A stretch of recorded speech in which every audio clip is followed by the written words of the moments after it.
নারীর টানে ঘরে ফিরছে মানুষ। ঈদের ছুটিতে প্রিয়জনদের সাথে ঈদের আনন্দ ভাগাভাগি করতে গন্তব্যে পৌঁছাতে চলছে সর্বোচ্চ চেষ্টা। পদ্মা সেতু হওয়ার পর দৌলতদিয়া ঘাটের চাপ কমলেও ঈদের সময় উপচে পড়া ভিড় লক্ষ্য করা যাচ্ছে। দৌলতদিয়া লঞ্চ ঘাট থেকে সরাসরি যুক্ত হচ্ছেন আমাদের প্রতিনিধি মাসুদ রেজা শিশির। শিশির, আমরা ঈদ যাত্রাকে কেন্দ্র করে নানা রকম ভোগান্তি এবং দুর্ঘটনা খবর আমরা দেখতে পাই এবং এই গেল রোজার ঈদেই আমরা লঞ্চে ভয়াবহ দুর্ঘটনার সম্মুখীন হতে দেখেছি। আপনার কাছ থেকে নিরাপত্তা ব্যবস্থা কেমন সেখানে, সে সম্পর্কে জানতে চাই। সর্বোপরি ঈদ যাত্রা নিয়েও আমাদেরকে জানাবেন। আপনি জানেন যে গত ঈদে 25শে মার্চ বিকেলবেলা বাস দুর্ঘটনায় 26 জনের প্রাণহানি হয়।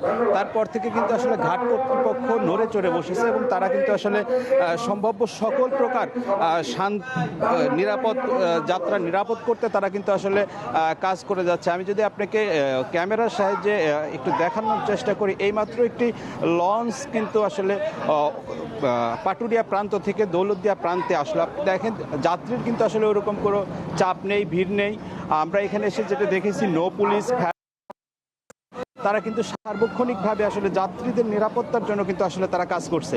এই যে একসময় আমরা দেখতাম যে এই লঞ্চগুলোতে আসলে উপসে পড়া ভিড় ছিল, সেই ভিড়টাও কিন্তু আসলে লক্ষ্য করা যাচ্ছে না। আপনি জানেন নারীর টানে মানুষ তার গ্রামের বাড়ি যাচ্ছে, প্রিয়জনের সাথে ঈদ করার জন্য যাচ্ছে, সেই যাত্রাটা যাতে নির্বিঘ্ন হয় সেজন্য কিন্তু আসলে বিআইডব্লিউটিসি এই ঘাট কর্তৃপক্ষ এলাকায় যারা আছে তারা কিন্তু আসলে কাজ করছে। আমি যদি আপনাকে একটু বলি, এই ঘাটে কিন্তু আসলে 20টি লঞ্চ এবং 17টি ভাবে যাতায়াত করছে। এখন পর্যন্ত আমরা কোনো রকম অপ্রীতিকর যে ঘটনা, সেই ঘটনা কিন্তু আসলে দেখতেও পাইনি, শুনতেও পাইনি। এখনকার মতো এই জায়গা যে আসলে নিরাপদে মানুষ যাচ্ছে সে বিষয়টি কিন্তু আসলে আমরা এখানে এসে দেখতে পাইছি। জাকিয়া, এই ছিল রাজবাড়ির দৌলতদিয়া ঘাট থেকে আমার কাছে এই মুহূর্তে সর্বশেষ।